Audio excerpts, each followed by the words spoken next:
Good afternoon, students. This is your first physics online class of class 8. So let's start with the chapter 4 energy from your class 8's book. Okay. First of all, what is energy? Energy is the capacity to do work. That means more energy you have got, more work you can do. Lesser the energy, lesser work you can do. Now we are using the term work. So what does it mean? That means if you are studying, if you are thinking, or say you are thinking of something, or you are doing something in like some mental activities, so do we consider that as work? In physics, we don't consider those works as work. Then what do we consider as work in physics? In physics, work is said to be done when a force is applied on an object and the object is displaced under the application of force in the direction of force. Because we need to measure work in physics. Physics has got to do with the physical quantities. Remember in class 6 we have done the quantities which we can measure. We cannot measure your mental activities, how much you are thinking, how much you are studying, but we can only measure the physical quantities. So we deal with that kind of work which is given under this definition. So we'll come to work. Let's first just recapitulate. Energy is a physical quantity. So energy has unit. What is the SI unit of energy? SI unit. Very important. Joule. You have learned it in class 7. SI unit is joule. You have bigger unit of joule also, like kilojoule. 1 kilojoule equal to 1000 joules. Just like 1 kilometer equal to 1000 meter.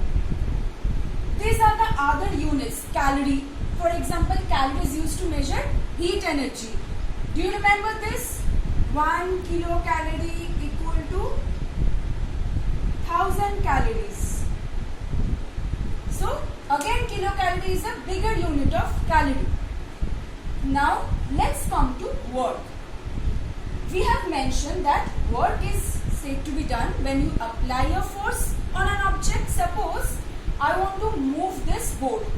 So I am applying a force and I am moving, displacing the board. Okay. So under the application of my force, the board is moving in the direction in which I am applying force. So I am doing some work here. Okay. Now since work can be measured in physics, for this class we are only dealing with work done in the direction of force, and you have the formula work done is F into S. What is F? F is the force into S is the displacement.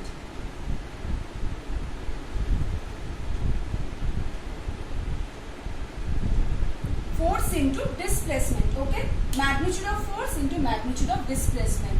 So if magnitude of force increases, if I apply more force, that means more work will be done. Again, if the board is displaced by a larger distance, again more work will be done. Because if F increases, suppose if F is 10 Newton, I hope you know the SI unit of force is Newton, and say the displacement is 2 meter. Work done will be 10 into 2, 20. Now if I increase the force, say I increase the force 20 Newton, but I keep the displacement as 2 meter. 20 into 2, see the work done increases. Again work done increases if I increase displacement or both.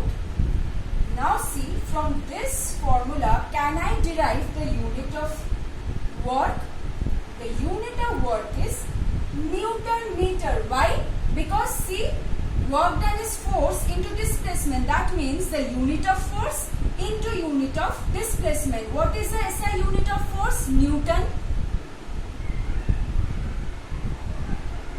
into SI unit of displacement, meter.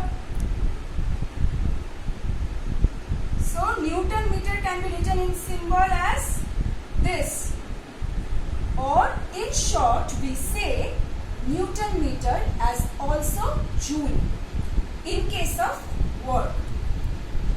Okay, so if I ask you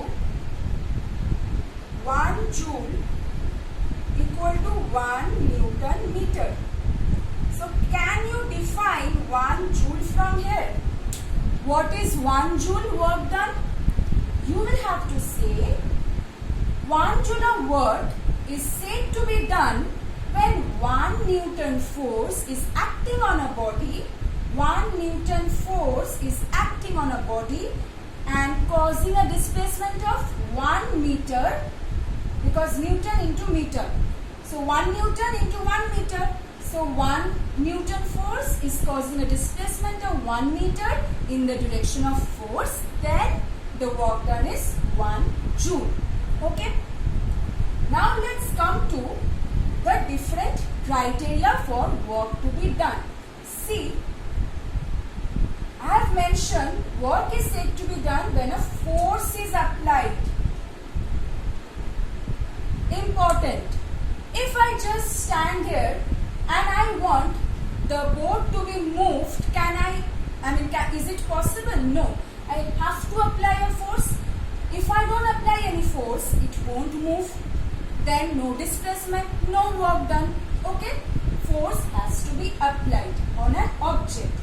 The second one, object has to be displaced. Object has to be displaced. That means, suppose if I push a wall, I am applying force but the wall is not moving. That's because the force is not enough to move the wall. In this case, no work is done again because there is no displacement. Okay? Again, another case is, suppose you are moving in a circular path. Suppose you have started from this position and you have a circular path. You move, say if you are walking or running around the circular path and again come back to the same position. What is the displacement here? 0. Distance traveled is not 0. Displacement is 0 because I am just rubbing the upper portion, okay?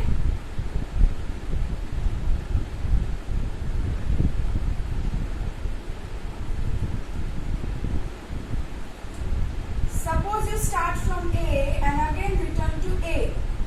Work done is 0. Why? Because displacement is 0. What is displacement? The shortest distance between the initial position and the final position. If this is A, this is B, A moves to B. Say like, what is the displacement? The shortest distance. This is the distance. So, in this case, the distance travelled is the length of this, that means circumference of the circle. But the displacement is 0. No, the distance between the initial, the shortest distance between the initial and final position is 0 because the initial position is itself the final position.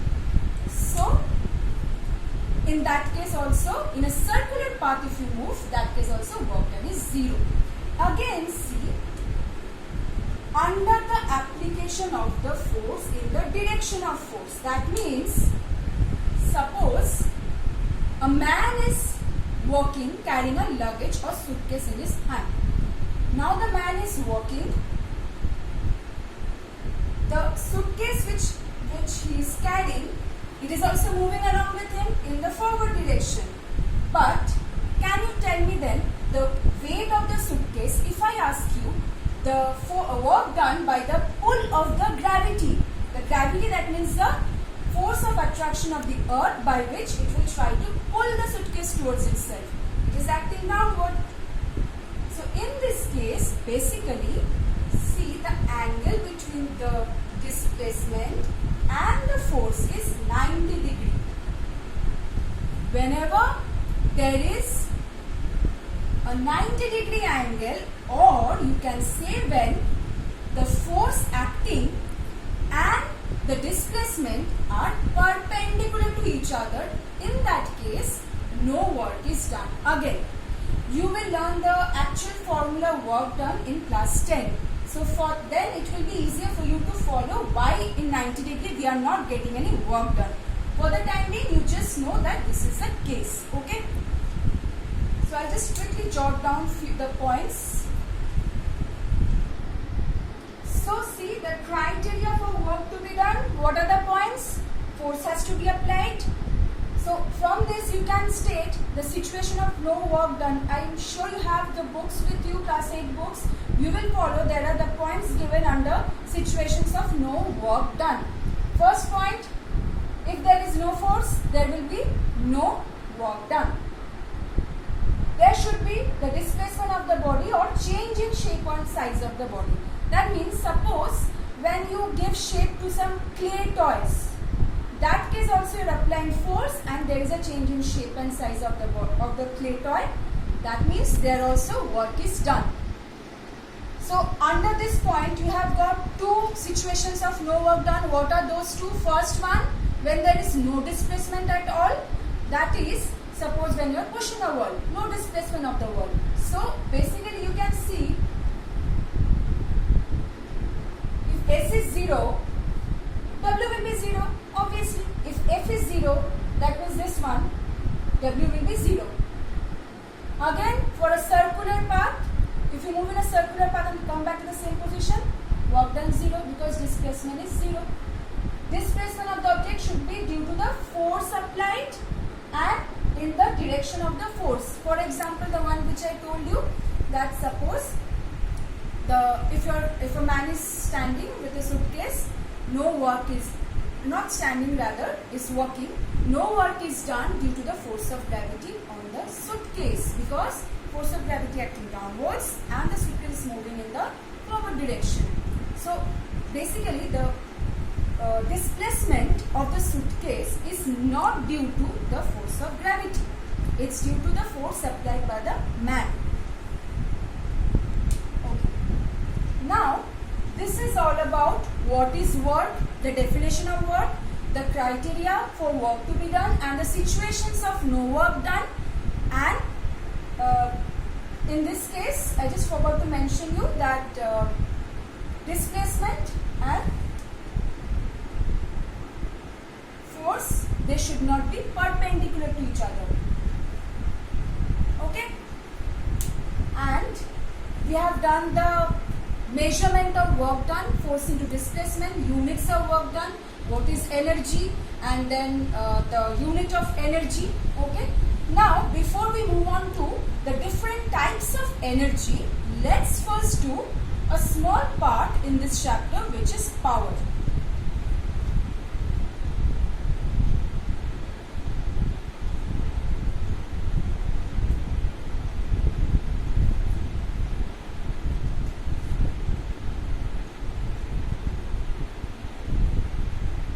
What is power?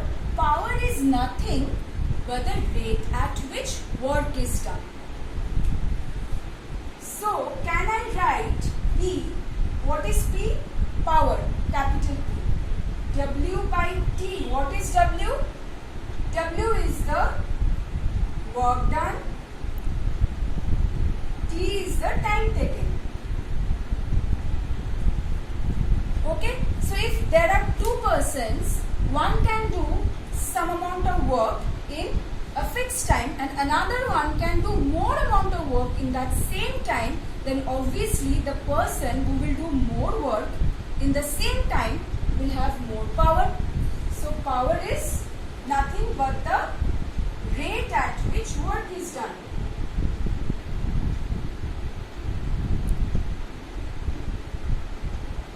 Obviously, you can understand the unit of power. Power will always have unit. It's a physical quantity. What is the unit of power? If SI unit of work done is joule, by SI unit of time is seconds. So, joule per second. In short, we can write capital J per second, small s. Okay? This can also be written in the name of the scientist, Watt. Okay?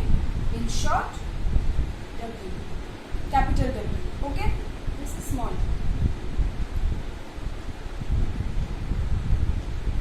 So can you then define what is 1 watt? 1 watt will be 1 joule by 1 second. Obviously, when W is 1, T is 1, P is 1. So when 1 joule work is done in 1 second, the power is 1 watt. Okay. So let's now just see what else I left. So let's come to different types of energy. In class 7 you have read about all this: mechanical energy, chemical energy, sound energy, light energy, heat energy, magnetic energy, nuclear energy, electrical energy. And you have also learned that energy can be transferred from one form to another form. What is that called? Transformation of energy.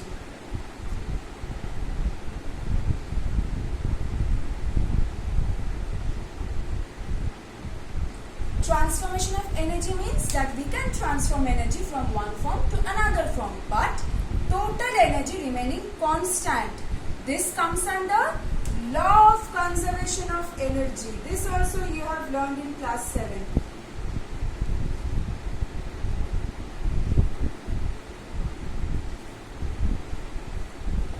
What is law of conservation of energy? That energy can neither be created nor be destroyed. We can only transfer energy from one form to another form, but provided total energy will always remain constant.